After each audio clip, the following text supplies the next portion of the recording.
I'm going to show you a couple, and then I am going to explain the patterns. There's patterns, okay? So check out how I do the patterns.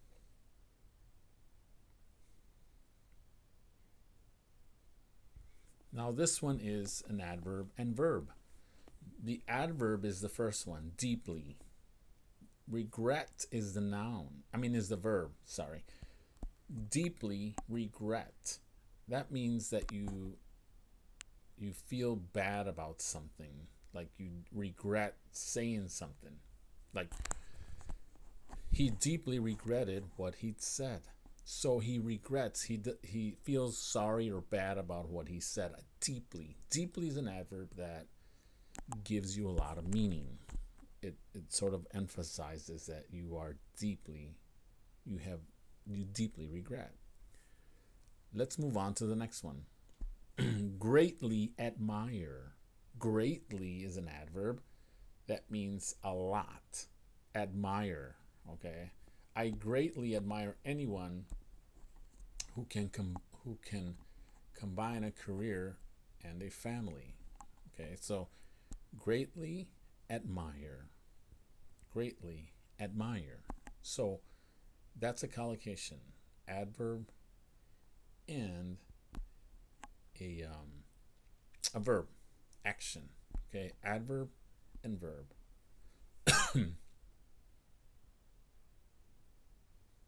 So welcome everyone.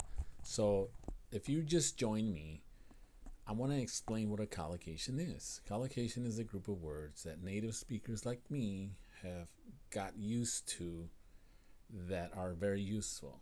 All right, let me show you a different one. This is an adverb and verb.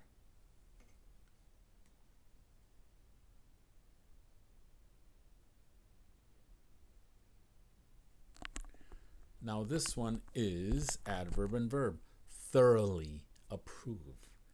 Thoroughly approve. Adverb, verb. Okay? Approve 100%. Thoroughly approve means to approve thoroughly. They thoroughly approve of what we are doing. Okay? Thoroughly. It's kind of a tough word to say with a TH. Watch how I say it. Thoroughly approve. Thoroughly. You have to kind of get your tongue up there with the TH sounds, okay? Thoroughly approve. They thoroughly approve of what you are doing. Welcome everybody from if there's any people from India here, welcome. I know you guys are my most followers that I have, so thank you so much for supporting my page. Let's look at another one. So, welcome everybody. Thank you. Okay, let's look at another one.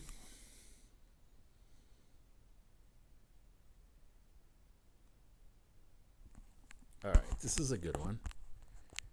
Costa Rica, muy bienvenidos. Yo también hablo español. I also speak Spanish. Bienvenidos, bonito día a todas las personas que hablan español. Hi, everybody who speaks Spanish. I'm wishing them an awesome day. So anyway, a little bit about myself. My name is Teacher David. I am an American, United States of America. My parents are from Mexico, so that's why I speak Spanish. So I speak Spanish and English. So yes, gracias. Okay, so this was another adverb and verb collocation. Seriously doubt. Seriously doubt. I seriously doubt we are going to play the game because it's raining. Seriously doubt. Remember, an adverb has a lot of emphasis. So one of the things that I want you guys to do is to use adverbs to modify a verb. An adverb modifies a verb. It makes it deeper, emphasize. Seriously doubt. Adverb, verb. Seriously doubt. We seriously doubt whether we'll be able to recover from this setback. Means that you have a huge amount of doubt. Okay, so welcome everybody. So collocations are awesome to learn. That's why I want to get into a little bit more advanced material for you, because I tend to hi, welcome. So I tend to focus a little bit on basic and intermediate, but I want to focus on advanced collocations. This one, seriously, doubt. All right, so let's look at another one.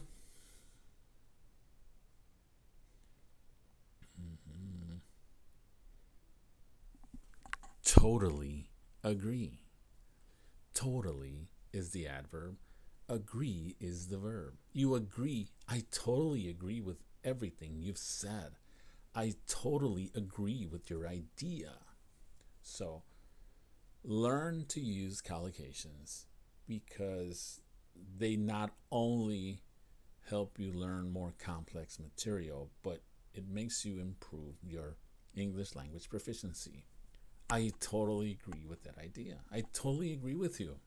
Remember, don't say, I am agree with you. Say, I agree with you. I agree with you. Okay, I just posted something about that not too long ago, describing the common mistake that English language learners make. I am agree. Don't say that. Say, I agree with you, or I disagree with you, or I don't agree with you. Okay, so this one is, the English language is about patterns, okay? Patterns. You just need to learn how to do patterns. Adverb and verb. Totally agree. All right, let's look at another one.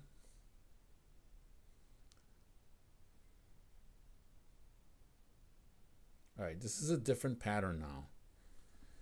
Now, check this one out. This is an adverb and adjective. Bitterly disappointed. It means that you're extremely disappointed at something. Notice how I add the adverb and the adjective. Bitterly disappointed means very disappointed. He was bitterly disappointed at his exam results. Means that he totally felt down and he wasn't happy about it. Okay? Adverb, adjective. Adverb, adjective. This is a different pattern now. Okay? Notice the difference. All right. Next one. All right, let's see.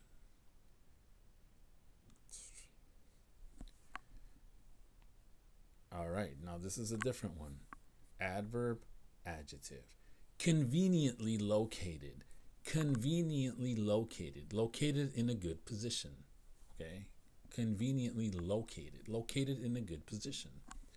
The house is conveniently located for the shops.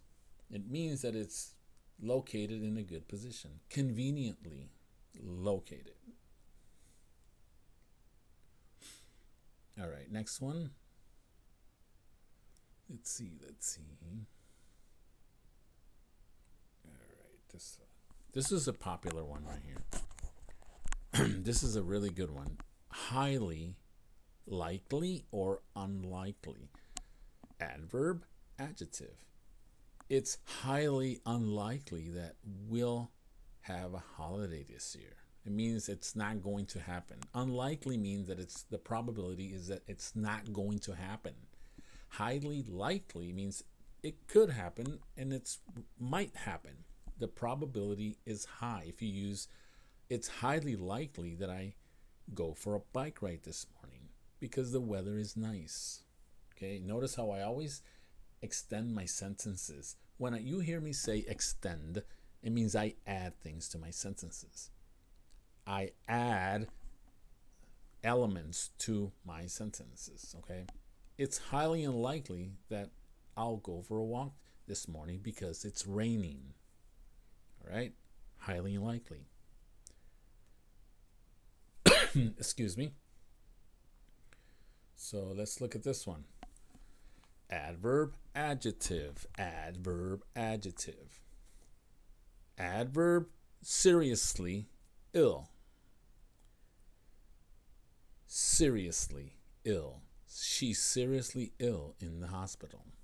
Okay, notice how we emphasize the adjective. How the adjective is being described by the adverb. How ill? Seriously ill. It's a very serious, okay? She's in a serious condition.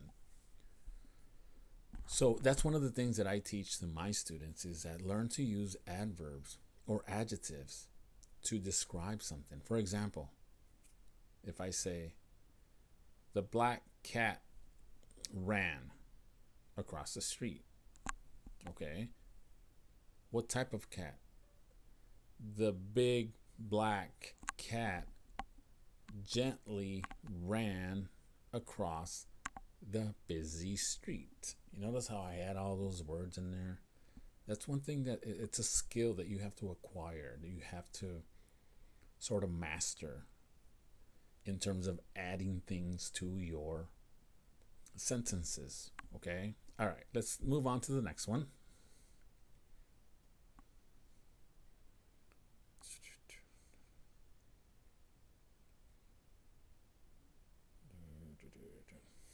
I have so many of them in here, I can't. All right, here's another one. Widely available. Widely available. The COVID-19 vaccine is slowly becoming widely available, meaning it's becoming more accessible. Widely available. All right. Widely available. Study the patterns. Adverb, adjective. Let's look at a couple of more. The same pattern. Okay. Global. Now this is a different pattern now. Notice adjective and noun now. Adjective and noun. Global demand. How much demand there is for something in all the countries. Okay. Global demand. Global demand. The global demand for oil has decreased in the last year. So global demand. All right, so notice the patterns. Adjective plus a noun. The global demand for oil has decreased in the last year. All right, let's look at another one. For those of you who just joined me, we are studying collocations. I'm discussing collocations. A little more advanced ones, okay? All right, let's this is one that's really popular too. Full recovery. Adjective, full recovery. It's a noun. A full recovery is completely recover from an illness, or the economy can fully recover. Full recovery. The economy will make a full recovery this year, despite the pandemic. He made a full recovery and was out of the hospital in 3 days. We tend to use full recovery when somebody's ill or injured. He made a full recovery after being involved in a car accident. You notice how I add the sentence, add an extension. Full recovery. I expect my brother to make a full recovery after being injured in a factory accident. All right, let's keep moving. More collocation patterns. This one is probably a popular one, right? Sleepless night. Adjective, noun. When you can't sleep at night. How many of you have ever had a sleepless night? Maybe because it's too hot, or maybe you just can't sleep, right? A sleepless night. I spent countless amounts of sleepless nights last week because it was too hot. I spent a couple of sleepless nights worrying about the children. So if you have a sleepless night, you can't sleep. All right? So let's move on to the next one. All right, next one is close contact. When you stay in touch with someone a lot. Or it can also mean Please don't be too much in close contact with somebody because they might have the virus or COVID-19. After he left his job, he stayed in close contact with, I can't read that because of you guys' words, with her ex-manager. I think it says that. So welcome everyone. We're discussing collocations today. So notice the patterns of the collocations, okay? All right, let's see. This is a good one too. Especially now with the COVID and the pandemic going on. Test positive or test negative. When you get a positive result, you have the illness or you have an infection or you have that whatever that disease. Almost 1% of the population has tested positive for COVID. Or if you test negative, it means you don't have it. If you test negative, it means you don't have it. Test positive, test negative. Now look at this pattern. Verb, test is the verb and noun is positive or negative. Okay, so let's move on to another verb noun collocation. Okay. Verb noun. Break is the verb. The rules is the noun. When you do something illegal. She had a lot of fun breaking the rules at school. Break is an irregular verb, remember, so it's broke. She broke the rules when she was in high school. Past tense. Broke. Break is when you do it now. Don't break that glass. Be careful with it. She had a lot of fun breaking the rules at school. You're welcome, Antonio. Thank you so much. So let's see if we can find another verb noun collocation. All right, here we go. And I think that's it. So let's get back to my, here I am. Okay, so thank you so much for joining me today. I hope that studying and discussing collocations with you sort of make you use these when you speak, okay, when you find the time to learn how to pronounce them. So thank you so much for joining me today, and I will, if you just join me right now, I will do more lives in the future, okay, because I feel that I can explain things better for you and when I'm live and when I'm explaining things for you so I will leave this, I'm gonna leave this live as a post so you can review it. For those of you who just joined me, you can study collocations in my previous live. So I will say, if you missed this, I will save this so you can see it on my feed. Okay, so long everybody.